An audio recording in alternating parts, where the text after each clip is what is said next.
All righty, Dawg fans, here we go. It's time yet again for another edition of Talkin' Huskies right here on Root Sports Northwest. My name is Dave Softy Mahler, yet again joined by former Husky NFL tight end Cam Cleland, producer Alex Altman. We are here because of our sponsors. Big thanks to our friends at the law offices of Catherine Clark. All right, Cam, here we go. The Dawgs with a 31-24 win on the road in Tucson on Saturday. A game that was kind of like me with my shirt off on a beach in Maui. Kind of scary. Did not go the way we thought it was going to go, but in the end, the Huskies get the win and move to 5-0. How about that? Nail-biter last week in Tucson, my friend. Well, I mean, I'm just good to go like this, but I'll tell you right out the gate, we've been spoiled as Husky fans. That was the first time we saw Michael Penix go into the fourth quarter, really play in the fourth quarter, and we've known this. Guys, we knew the game was going to be tough. We knew that Jedd Fisch had a good football team. Yeah, it's a backup quarterback replacing Jane DeLora, and you come in and Fafita did really well after the first two drives, but man, we needed this game. That's how you have to play it. Battle through into the fourth quarter. A close football game. There were a lot of mistakes. There were things that needed to be cleaned up. There are a lot of things to learn. But now we head into the bye week, and you look at this game, you go, the running game was better. Some guys stood out. You had 4 rushing touchdowns. Michael Penix still threw the ball all over the yard. Yeah, Arizona's defense came up with a few changes to make it difficult. But all in all, man, a win on the road in the desert, I'll take it. Yeah, I'll be honest with you. With the move to the Big Ten, I am not going to miss games in that stadium or up the road in Tempe because weird stuff happens, man, for whatever reason in the state of Arizona. But I guess there is maybe some potential concern from Husky Nation. Did Arizona and Jedd Fisch show maybe a blueprint for how to beat this Husky football team? First quarter, the Huskies are up 14-0. They're outgaining Arizona, Cam, 162-18. And then all of a sudden, things began to slow down tremendously for the Husky offense. What did Arizona's defense do to make that happen on Saturday? Well, what was good right away is the defense decided to stop the run game. They brought pressure early, so that changed up Arizona. Arizona, on the flip side, they came out on offense, and then they went tempo, and that changed it. But defensively, for Arizona, you dropped 7 most of the time and only rushed 4. And there are times they were dropping 8. And they were not going to allow the big deep ball. They were not going to allow Rome to get behind. They did not want Jeremy Bernard to get behind. All those guys to get behind and Jalen Polk. So they said, we'll give you the checkdowns. That's why Dylan Johnson got loose with some big runs. He has 91 yards in the game. Good for him. You ran the football. But if you're going to play a shell-style defense in the back, and maybe it is a blueprint, it just means you go 12 plays, which that's what it took a few drives to go 12 plays. It shortens the game, and you have to win close games. But it was the turnovers and the mistakes. Those were the differences. Hats off to Arizona, what Jedd Fisch did on defense. Yeah, this easily could have been a 38-point night for UW, if not for a fumble near the Arizona end zone by Jeremy Bernard. But let's go back and talk about the mistakes you talked about there. First of all, the penalties, man. 12 more flags, Cam, on Saturday night versus Tucson. Way too many. 32 combined in the last 3 games. Way too many. UW co-defensive coordinator William Inge on Monday talking about the amount of flags for Washington in the last couple of weeks. We have to play a cleaner game and just keep your discipline to where we're getting so overzealous and so aggressive trying to get to the point of attack that you kind of lose it. But you're right on the edge. It's what we call controlled rage, where you have to walk the edge and don't cross the line. All right, so a lot of those flags are being committed by backup offensive linemen that shouldn't even be starting, that are starting. We're seeing some defensive holding penalties. Not a lot of procedural penalties, to be honest with you, by UW, but a lot of contact flags by UW. This has got to be cleaned up, man, before this game versus Oregon next Saturday. Tell me about how Kalen DeBoer and Ryan Grubb and those co-defensive coordinators get that done. Well, it's about the speed, and of course, it's their technique and being in the right space. You're going to get some of those flags because you run a lot of wide zone. You run stuff in perimeter. This Husky offense is extremely wide. They use all 53. So it means you get in space. Garion Hatchett has a hold. He's on the outside. It's easy to see, but you're running the football more. This Husky offensive line is the best pass-blocking offensive line in the country, and that is because they got to take care of Michael Penix. When you run the football more, you're downhill, you're attacking. So in those spaces, sometimes that happens. Now on the defensive side, that's technique. That's trusting your vision. That's Dom Hampton turning around, understanding the timing of it. That's looking at Jabbar Muhammad, who had one in the end zone. It's better than giving up a touchdown. I'll tell you that much. I'll take 15 yards instead of a touchdown. But those things have to be cleaned up because mistakes are what lose those football games in big games like what you got coming up here with Oregon. Yeah, there was some criticism. We don't hear it very often, Cam, but there was some criticism by the fans of the possession by Ryan Grubb after the late takeaway by the Husky defense. The Husky offense got the ball back 3 straight passes, ran barely a minute of clock time off the clock, and gave the ball right back to Arizona. At that particular time in the fourth quarter, is it time for Ryan Grubb to maybe dial it down a little bit, pull back the reins, and just pound the ball and run that clock down? I never want a coach to change his identity, ever. I'm never going to ask a coach to walk into a meeting room and go, we're going to change completely. That is their style. If you saw that throw, Michael Penix misses that throw on the sideline, and that's to Jack Westover, or he's still running. And that was an overthrow there. And so a couple mistakes like that, that's execution. Look, plays work. Players have to execute. And yes, everybody takes responsibility, but I always want the aggressive mindset, and that's what I love about Ryan Grubb and certainly about Kalen DeBoer and why they run this offense this way. Well, look, UW gets the win 31-24 over Arizona. There may have been one big silver lining in this game on Saturday night. We'll come back and talk about that. Hear from the head coach, Kalen DeBoer, as well. This is Talkin' Huskies right here on Root Sports Northwest. All right, Dawg fans, welcome back to another week of Talkin' Huskies right here on Root Sports Northwest. Dave Softy and Mahler, joined by Cam Cleland. As always, big thanks to our friends at Nordstrom Heating and Air. Find them on the web at nordstromheating.com. And Cam, before we dive into the Oregon Ducks, the bye week, the injury situation, everything happening in the conference, let's go back to Saturday night in Tucson and the improved run game that we saw from UW. Here's Washington offensive coordinator Ryan Grubb talking about this new look rushing attack for the Huskies.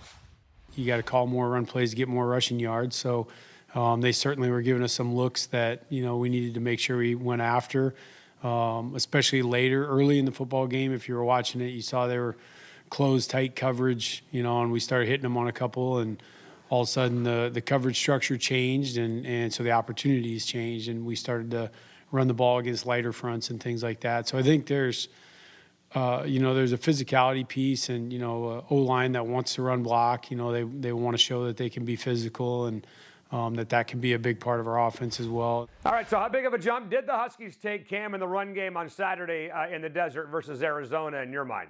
Well, I look at it first and I go, it starts with Michael Penix, his ability to be able to read the box. Because box count is how many guys are inside that tackle. It's tackle box. So when you see that, you count it. Is there 5? Is there 6? So Arizona said, you know what? We're going to try to make Washington one-dimensional. We're going to make them run the football. So if you have to do that, that's good on Michael Penix making those adjustments and switching and calling to the runs. He can check out of that, but he doesn't. And he hands it off to DJ, who, Dave, I thought had his best game. He looked so much more healthy than he did throughout the entire year. I used to call him at the beginning, he was like, oh, kind of a one-cut back. Dude, he looked fantastic, explosive down the sideline, powerful, exactly what you need, and also very good on the check down routes on the outside, on the perimeter. He's got great hands. But the offensive line, they double teamed well. Everything about it, about the run game, you have to take advantage of what the defense gives you, and certainly they did. Yeah, it's not the flashy, big, chunky offense that we had seen the first 4 and 5 weeks. Now we get a chance to see what this Husky offense can do by running the football. No question. And look, you won a game without your quarterback throwing a touchdown pass. Michael Penix was 75% in the game.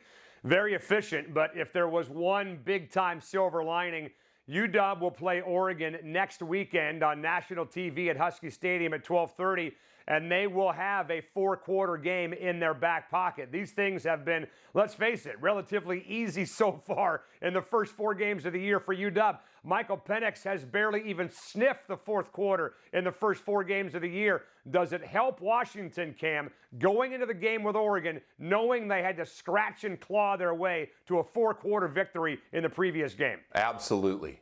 No question it does. There's no way that this conference is going to be a walk-in. Anybody that thought Washington was going to sit around and score 50 and 40 points in the first 3 quarters the rest of the year is insane. There's good defenses coming down the road. There's good teams in this conference. We know that. But you have to know to be battle-tested. They're 12-0. They have the second longest winning streak next to Georgia. They need this experience. They need to know how to finish. And they did finish in the fourth quarter. Not as sexy as you would have hoped. There was a fumble late down by Jeremy Bernard that would have put it away. Yes, but when you needed to get a first down, you got it on fourth down. Okay, all those things that you have to do is put a game away. You heard Coach DeBoer say about that, but I'll tell you from here, you have to learn how to finish in the fourth quarter. Throw your number 4s up like what we always do because it's the most important quarter, and that's how you finish. Just like last year, you get a chance to play Oregon and you finished, and you did it this week, and yeah, it matters. Yeah, and the injury situation right now, let's face it, potentially problematic for UW against Oregon. We don't know Roma Dunze's status. He was injured on the onside kick to end the game. And Cam, let me ask you about that because there's been some criticism from some Husky fans asking, why is Roma Dunze on the field for the onside kick? My response is, well, he's been out there before. He's part of the hands team. You never notice it until he gets banged up. You have any problem with number 1 being out there to help cover an onside kick? No, it's called hands team. You wouldn't put the offensive linemen out there, right? You wouldn't put the linebackers, not that they don't have good hands. You put your best hands team on there because you need that possession. So you have your best wide receivers, your best running backs, your guys that are athletic, and he make one hell of a play. You can get hurt blocking downfield. You can get rolled up anywhere. Football's a contact sport. You're always going to have the opportunity to get physical contact. Doesn't matter. So you have to have those guys out there. That's why you put the best guys. Got no problems with it. Great play, smart play. Let's just live in a world for a second, okay, where Roma Dunze is unable to play for whatever reason in the Oregon game. Nothing official from anybody, obviously, but if number 1 can't go, number 11, Jalen McMillan, should be back. You've got Bernard, you've got Polk, you've got Denzel Boston. Do they have enough at that position to make this offense go against Oregon if number 1 can't go? Yeah, absolutely they do. No question it would hurt. Whoever's missing, if it's J-Mac, if it's Rome, or whoever has to battle through injuries, all those guys, it is the next man up. The opportunities for these wide receivers. I think Oregon's going to do their best to have a game plan to try to take away that talent. Look, there's 3 guys out there. That means Josh Cuevas got to step up. He had a great catch down the sideline, number 85. Like that number, by the way. Jack Westover, Devin Culp's catch on 3rd down was insane. It just means maybe more running with Dylan Johnson. Maybe Tybo Rogers gets loose, the young guy. Okay, whatever it takes, Will Nixon. All those guys step up, and that's why you have so much depth and talent. And oh, by the way, last time I checked, you still have, in my opinion, the best quarterback in the nation, Michael Penix, calling everything. So yeah, I think you're going to have the best guys out there. And there's a potential for an injury on that defensive front that could be an issue as well for Washington. We'll come back and talk about that and start to preview maybe the biggest UW-Oregon game of all time next weekend at Husky Stadium. This is Talkin' Huskies on Root Sports Northwest. All right, Dawg fans, the Huskies are 5-0 with a bye coming up this weekend with the Oregon Ducks up next. Husky Stadium, 12:30. National TV, ABC, potential for College Game Day to be in the house as well on Saturday. Cam, this is what old guys like you and me are used to seeing. 12:30, Channel 4, ABC, National TV, but now we get 2 top 10 teams for the first time ever in the history of the Oregon-UW rivalry. You played in this rivalry. You know how nasty this thing can get. You're going to make me want to grab this helmet behind and just hit somebody just by saying that, but I'll hold off. We've had nobody sees an old bald guy hurting himself. But yeah, man, 12:30 kick, you said it. That's insane. Top 10 never happened in the history. And we know this history of this group, there's not a lot of love lost. I certainly don't like them. I respect the players. I respect the coaches. Doesn't mean I have to like you on that weekend, and I will not. And I hope they feel the same way. But yes, this is a big-time game. Everybody in the country is going to be watching this because the Pac-12 stood out this year because they got a lot of talent. They have the best quarterbacks out in West Side. You have this quarterback. You have Bo Nix coming in, and then certainly you have Michael Penix. You get a chance to knock each other out of the Heisman conversation. When you look at it, head to head, where else would you rather be if you're a college athlete that wanted to play in this game? This is exactly why you signed at both of these places. Some guys just want to put on that crappy yellow and green. We just happen to like purple and gold. God, I love you. Well, listen, you got a head coach in Kalen DeBoer who is undefeated so far in this rivalry. Peyton Henry exercising the demons last year with a game-winning kick against the Oregon Ducks. He's obviously graduated, but Kalen DeBoer knows after 1 year what this rivalry is all about. It's going to be a fun game. Obviously 7 and 8 in the country, so a lot of great football going to be played on that day.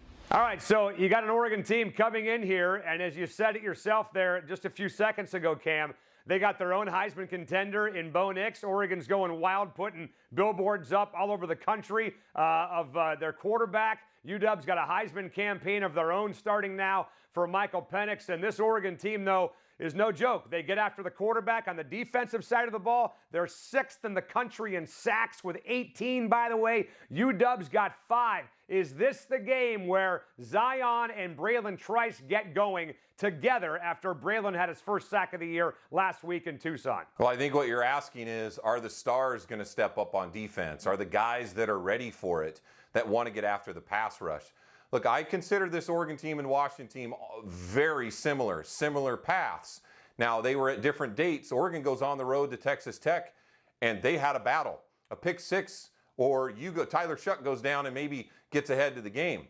Washington goes down to the desert, has a tough game on the road. They've both been in those games. And then Oregon had some, they got after it versus Colorado. Colorado was not looking good, so they ran up on them and certainly played a dilapidated Stanford team. We don't know what they'll look like later, but that's what Oregon took advantage of. Now we get to see your best players get after it. If you're asking for the defense to step up for pass rush, teams have been running at Braylon Trice. And that means Zion's been able to time it a little bit more.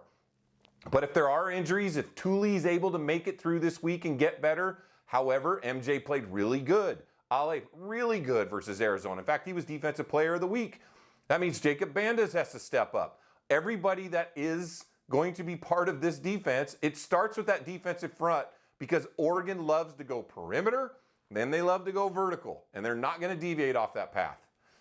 Well, this is an Oregon football team, Cam, as you know, that is very balanced, no question about it. Number 6 in the country on the ground, number 11 through the air. They got a stable of running backs. We'll see if Noah Whittington is back for the game next Saturday versus UW. But between Bucky Irving, Jordan James, and Whittington, if he does play, that's as good a trio of backs as the Huskies will see all year long. And if you look at Bo Nix and his average depth of his passes, he's not slinging the ball downfield 40, 50 yards the way Michael Penix is. He's getting that ball into the flat, into the crease, obviously, the intermediate area. This is a game where the linebackers, Alfonso Tupatala, Raylan Goforth, Carson Bruner, Eddie Olafosio, this to me seems like the first game this year where the linebackers are super duper important for that Husky defense. Yeah, I agree, because if you're going to try to stop the run, they want to run the football first, predominantly, and Bo Nix will run also. So another athletic quarterback. I know, cry me a river, because every week there's another athletic quarterback. If you're going to try to stop, look, Oregon's going to make some plays in this game. I know it's shocking. They're going to make plays, but you have to bow it up inside the red zone. And I mean bow it up. You cannot allow them to run the football down your throat in the red zone. You can give up some jump balls occasionally, but if they keep that power game on the inside, then they're starting to control the line of scrimmage. You win at the line of scrimmage first, and that means the linebackers step up. But I'll take it another level, Dave. I think it's more important that these corners, safeties, and the Husky position do excellent job on the perimeter and tackles. Their wide receivers are very good blocking bubble, so that means they can get loose. They want to get it in the perimeter. Those guys have to man up and play excellent defense, but tackle well in the secondary. No extra yardage. No question. The tackling was not good against Arizona, not by their standards. So clean it up by next Saturday. I know it sounds easier said than done, but get it done. We'll get a break. We'll come back and wrap it up on Talkin' Huskies right here on Root Sports Northwest. All right, back here on Talkin' Huskies right here on Root Sports Northwest. Dave Softy and Cam Cleland, producer Alex Altman. Appreciate you guys being here every week with us. And don't forget, next week, getting ready for a big, did I say big game versus Oregon at Husky Stadium, 12:30, national TV, but a week to rest up with the bye, obviously, this weekend. Cam, there's been a lot of talk about Michigan State and their coaching search. Do they go after a guy like Jake Dickert from Washington State? There's been rumors about that. We did talk to John Wilner from the San Jose Mercury News earlier this week on radio. He thinks that Michigan State will make a run at Kalen DeBoer. I saw the top 25 coaches' salaries came out the other day, and Kalen DeBoer is not on it. So either way, Kalen DeBoer definitely in line for another raise and maybe a gigantic one to keep him from jumping ship to a place like East Lansing. Well, I think first of all, a lot of those coaches that at their top, and I looked at that list, they've won a couple championships. They've been there. No discredit to what Coach DeBoer has done. I know they paid Mel Tucker quite a bit of money without winning anything also. So if Michigan State wants to throw all the money, I'm going to be biased. It's not even close to as good a job as the Husky job. But we need to take care of business first, win football games, and we'll take care of our coach. There's some great staffs. That's a lot of credit. I'm going to give a lot of credit because when you have good coaches, people want to come take them from you. I'm fine with that. Okay, we'll keep winning football games. It'll be all right. Yeah, no question. And again, we mentioned Kalen DeBoer last year, winning on the road in Autzen Stadium in Eugene. Taj Davis with the famous hole shot touchdown. Alex Cook knocking Bo Nix out of the game in the fourth quarter. The big fourth down stop for the UW defense. There are some great, great memories in this rivalry. UW hanging 70 on Oregon. Buda Baker picking off Justin Herbert's first pass as a starting quarterback in Eugene in 2016. You got the Braxton Clement Northwest Championship t-shirt game from back in the day. Oregon has their games as well, but let's hope for another big-time memory for UW in the win column for them next weekend. That's it for us. By the way, before we go, you want to be a part of the show, the email on your screen right there, talkinhuskiesw@gmail.com. Jump on it, drop us a note. We'd love to have you on board. For Cam Cleland, producer Alex Altman, my name is Dave Softy Mahler. We'll see you next week before UW and Oregon right here on Talkin' Huskies.